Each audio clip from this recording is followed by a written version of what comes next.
அனைவருக்கும் வணக்கம். இன்று நம்ம பார்க்க போகிற பதிவு பிப்லாடு பார்ட் 2.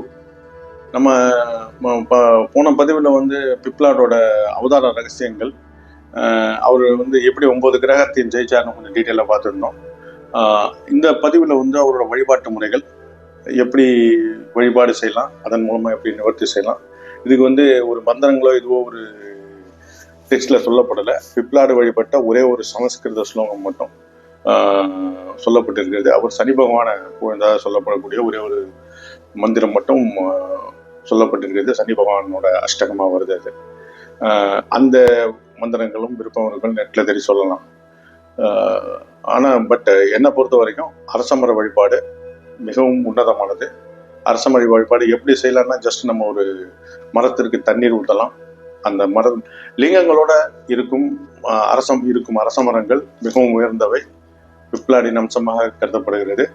ஸோ லிங்கங்களோட இருக்கும் அரசமரங்கள், விநாயகரோட இருக்கும் அரசமரங்கள், இல்லை நார்மலாக உங்களுக்கு அதுவும் கிடைக்கலன்னா நார்மல் அரசமரம், லிங்கம் இல்லாத இருக்கவே இருக்காது. ஏன்னா அரசமரம் ஒரு வழிபாட்டுக்குரியமா ஒரு மரம் வச்சிருந்தாங்கன்னா அதில் ஒரு நாகம் இருக்கும், அந்த நாகத்தில் லிங்கம் இருக்கும், சிவநாகங்களும் இருக்கும், விஷ்ணு நாகங்களும் இருக்கும். அரசமரமே 3 தேவர்களோட அம்சம்தான். இது வேர் பிரம்மாவாகவும், தண்டு விஷ்ணுவாகவும், இலைகள் சிவனாகவும் இருக்கிறதுனால அரசமரமே 3 தேவர்களின் அம்சமாக வழிபடப்படுகிறது. நார்த் இந்தியாவில் என்ன பண்ணுவாங்கன்னா, அரச பிரதட்சணன்னு சொல்லிட்டு ஒரு நூல் சுற்றுவாங்க. இந்த மரத்தை சுற்றி நூல் சுற்றுவாங்க. அவங்க சுற்றி முடிச்சுட்டு அதுக்கு பிரசாதமாக அரிசி வெள்ளை கலந்து வச்சுட்டு போவாங்க, இல்லை கோதுமை அரிசி கலந்து இனிப்பு வச்சுட்டு போவாங்க. இங்கே இருக்கக்கூடிய பறவைகளும் எறும்புகளும் அந்த உணவை தின்றதுனால அவங்களோட கர்மா சீக்கிரம் கழியெடுத்து வழிவகுக்கும். நம்மளும் அந்த மாதிரி கூட ஒரு இனிப்பு பிரசாதம் மாதிரி கூட வைத்து வழிபடலாம். ப்ளஸ் ஜஸ்ட் ஒரு தீபம், நல்லெண்ணெய் தீபம் ஏற்றுவது மிக விசேஷமாக சொல்லப்படுகிறது. நெய் தீபம் தேவையில்லை, நல்லெண்ணெய் தீபம், சனி பகவானுக்குரிய நல்லெண்ணெய் தீபம் ஏற்றுவதால் மிகவும் விசேஷமாக கருதப்படுகிறது. அப்புறம் நீர் ஊற்றி வழிபாடு செய்யலாம், பால் ஊற்றி வழிபாடு செய்யலாம்.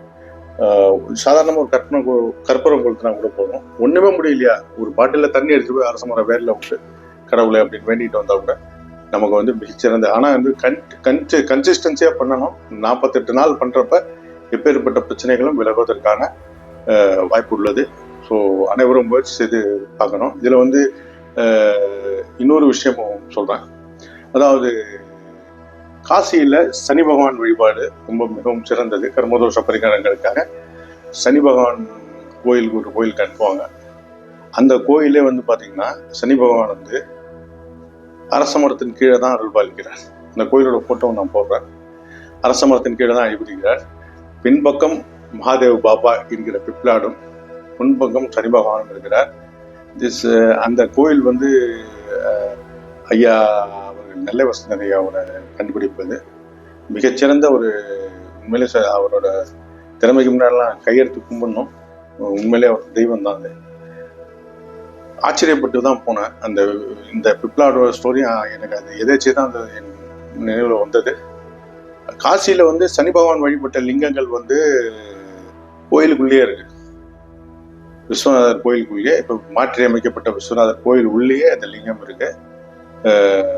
அதுவும் இல்லாமல் அங்கே இன்னொரு சிறப்பம்சம்னு கேட்டிங்கன்னா, 9 கிரகங்களுக்கும் 9 லிங்கங்கள் மூலமாக இருக்கு. இதெல்லாமே மிக மிக பவர்ஃபுல் டெம்பிள்.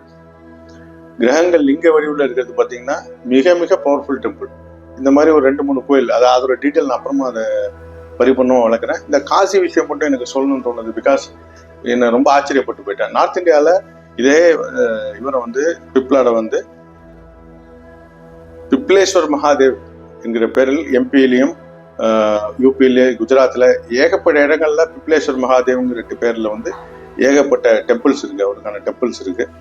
ஸோ எல்லாரும் உங்களுடைய பிரச்சனைகள் தீர அரச வழிபாடு செய்து, இந்த அரச வழிபாடானது விதி கதி மதி இந்த 3 சம்பந்த ராசி நட்சத்திரம் பாவகங்கள், ராசி நட்சத்திர சம்பந்தப்பட்ட தோஷங்கள், பாவக ராசி சம்பந்தப்பட்ட தோஷங்கள், கிரக தோஷங்கள், இந்த 3 தோஷங்களையும் விளக்கக்கூடியது. ஏனென்றில் அரசமரத்தில் 3 தேவர்களுமே கூடியது, பிரம்மா விஷ்ணு சிவன். ஸோ அனைவரும் இதை யூஸ் பண்ணி பலனடைமாறு பணிவுடன் கேட்டுக்கொள்கிறேன். இது போல பல பதிவுகளுக்கு நீங்கள் நம்ம சேனலை சப்ஸ்கிரைப் பண்ணுங்கள், லைக் பண்ணுங்கள், ஷேர் பண்ணுங்கள். ப்ளஸ்